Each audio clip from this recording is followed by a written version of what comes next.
دیکھتی آنکھوں اور سنتے کانوں کو السلام علیکم۔ تو ناظرین، آج ایک شارٹ سٹوری کے ساتھ تو آئیے چلتے ہیں کہانی کی طرف۔ ایک روٹی اور بوڑھا چور۔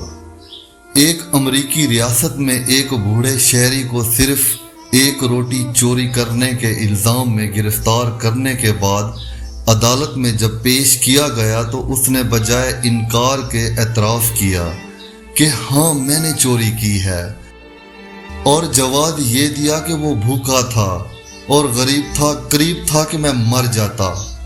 جج کہنے لگا، تم اعتراف کر رہے ہو کہ تم چور ہو، میں تمہیں $10 جرمانے کی سزا سناتا ہوں، اور میں جانتا ہوں کہ تمہارے پاس یہ رقم نہیں، اس لیے تم نے روٹی چوری کی ہے، لہذا میں تمہاری طرف سے یہ جرمانہ اپنی جیب سے ادا کرتا ہوں۔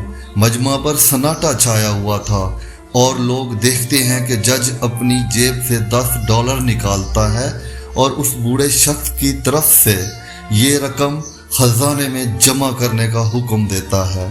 پھر جج کھڑا ہوتا ہے اور حاضرین کو مخاطب کر کے کہتا ہے، میں تمام حاضرین کو $10 جرمانے کی سزا سناتا ہوں، اس لیے کہ تم ایسے ملک میں رہتے ہو جہاں ایک غریب کو پیٹ بھرنے کے لیے روٹی چوری کرنا پڑی۔ اس مجلس میں $480 اکٹھے ہوئے اور جج نے وہ رقم بوڑھے شہری مجرم کو دے دی۔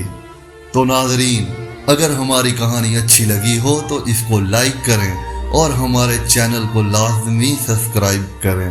اس کے ساتھ ہمیں اجازت دیں۔ اللہ تعالیٰ آپ کا حامی و ناصر ہو۔